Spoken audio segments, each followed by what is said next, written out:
Hello, everyone. Spider-Man 2 is not woke. It is not woke. And let me tell you why. Well, actually, I'm not going to tell you why. Let this guy tell you why.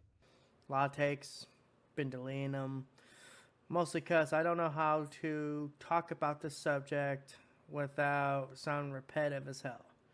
So I'm just going to say Spider Man 2 is a bit woke, but I don't think that's a bad thing. You're right. That's not a bad thing at all. Being able to push political things into video games and then take them out and act like you care to make an extra dollar, that's not a bad thing. Trying to make LGBTQ people into pawns to make more money, that's not a bad thing. You're right. I agree with you completely. In fact, I think it's actually a good thing. So, Spider Man 2 is one of my favorite games this year. And there are some parts in this game that are a little bit woke. And when I say this, I am not saying this as a bad thing. I am saying that these are progressive things. Saying these are actually good things. For example, of course, Haley. Haley is a African American young woman who is deaf. And in one side quest, you do have to play as her. And a little attention to detail I really like is the fact you barely hear anything because that's what a deaf person experiences. Having deaf people in the game is completely fine. Doing it in a right, meaningful way is perfectly fine. But just taking away their hearing and being like, hey guys, look at it. She's black and deaf. Yippee. Are you voting for me yet? Is a dumb thing to do. This isn't politics. You don't need to shove in the character for a single mission and then throw her to the background and never use her again. If you're going to use her as the main character, that's perfectly fine. I don't care. But if you're only going to use her one time to say that you did something, it's stupid as fuck, and you don't need to do it. And I know some people don't like her. I personally am kind of indifferent. I could take it or leave it. She's fine. I think she's kind of cool because, blind, not blind, sorry, deaf representation. I think that's a good thing, especially, our society where deaf people tend to kind of get ignored. They don't get ignored. It's just not the target demographic for a video game. It's never been, will never be the target demographic for a video game. It's that simple. Move on. Second thing I want to address Mary Jane. Now, I already did a video talking about this and how I said the people out there just need to go out, complain about this, need to go outside and touch some grass. So I'm not going to say that much more outside of, yes, she is different looking, but I blame that more on the progression of technology than actually intentionally making her quote unquote less desirable. Although I think they definitely made her less desirable, quote unquote, which is a nasty word, it's not because of technology. She just looks fucking ugly, plain and simple, and she aged like 60 years. I mean, it's really that simple. There's a side quest where you help a one of Miles's freaking schoolmates, ask his boyfriend out to dance. That seems relatively harmless. I don't know why people have a problem with gay people. In a world where there's two Spider-Mans running around, there's fucking people who can turn to sand, symbiotes, freaking, maniacs, and freaking, just a bunch of crazy shit. It's a crazy thing two dudes look at each other and say, hey, looking kind of cute. We'll go to the dance. Like, is that really that's bad? Like, listen, Coming from somebody that'd be considered gay or whatever label it would be used to describe me, it's not because they're gay, it's because the writing is fucking cringy. They try to make every gay person do and act the same. They make the fact that they're gay their core character. Last time I checked, for straight people and for gay people, you're not automatically driven by your sexuality. It's not your core personality. this whole wokeness thing, the problem for me is when it's forced upon us. When they take a character that is established to be one way and they change it. For example, Superman. If they change Superman from being white to black, that's not so much, a problem for me. It's when they make him the same character as he was, in the first place. So it's like, why change the color of his skin to begin with? Okay, that makes sense to a degree, but at the same time that doesn't make any sense. You don't like when it's forced on you, but the fact that they're literally forcing down your throat, forcing you to play a mission where you help a gay man get with another gay man. Last time I checked, Spider Man doesn't run around hooking gay men up. That's just.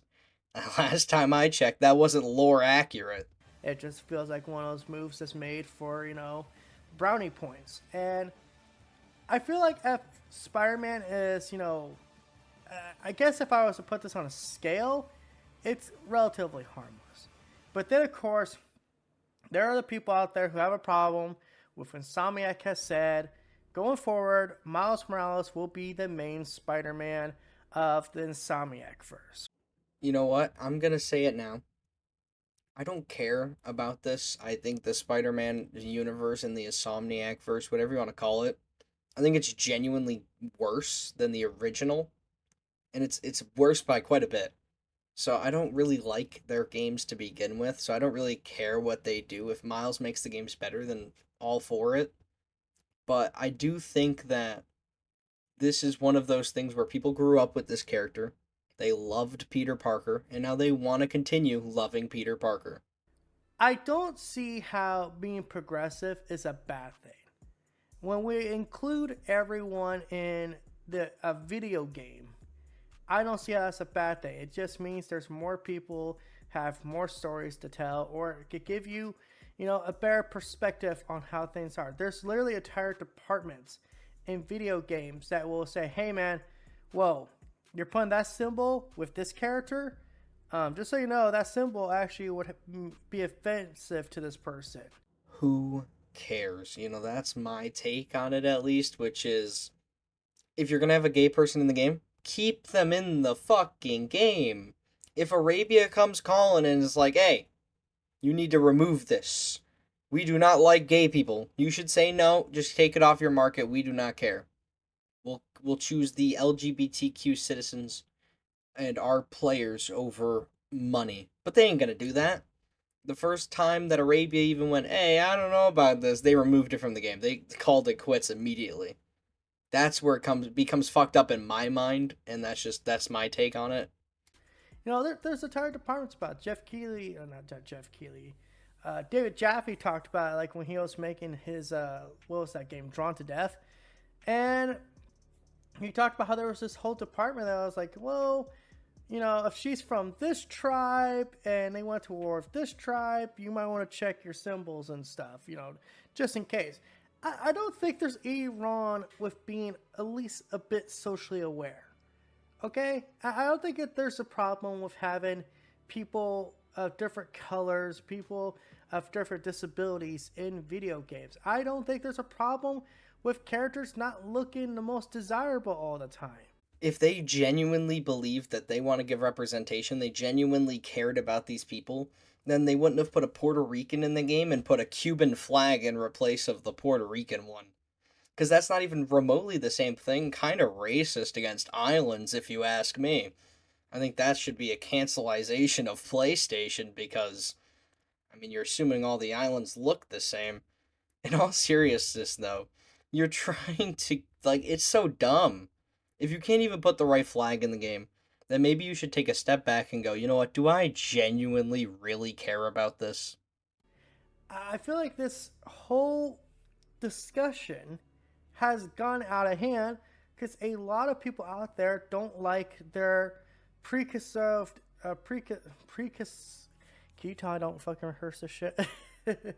Preconceived, whatever.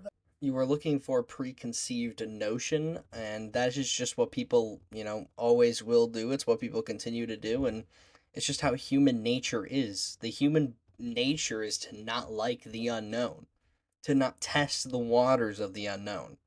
A lot of people, and everybody at some point in their life, does not want change in certain degrees. Whether that be their daily routine or something more or less serious, it doesn't matter. Most people do not like change, and most people will never like change. It's just how the human nature is.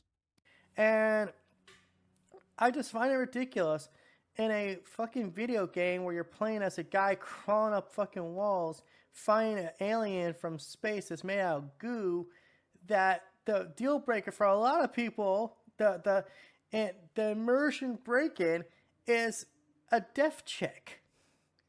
It's not immersion breaking to see a deaf person in a video game. It's just that they're trying way too hard to add as many minorities as possible into one game. Like they have an African American lead next to a white man lead. I mean, which is fine. I'm just stating a fact. They have that happening. Meanwhile, they have a redhead woman as the side character. Then they have a gay man, I believe, trying to get with a white gay man trying to get with a black gay man. I could be wrong on the details there. And then they have a deaf African American woman as a playable character at one point for no reason at all. It's just they're trying to shove as many minorities into one place that they just don't fit. I mean, get a grip. Like, so in the Spider-Man world, it's just supposed to be perfect. No one's born with disabilities. No black people. It's all white people. Just, so fucked up, dude. And I know I'm ranting and rambling, but this whole thing just kind of pissing me off. And honestly, I feel like at this point, as a society, we should be allowed to have, people of different color, different disabilities in the world of fucking video games. It's quite a shocker. A Spider-Man, who's a character who's always been very progressive, is progressive. What a shocker. They don't use the characters in any single meaningful way at any point in the plot. That's simple. Like, subscribe if you really liked it. I'll give you a quarter if you subscribe. Not a real one, but a quarter. Thank you. Have a good one. Adios.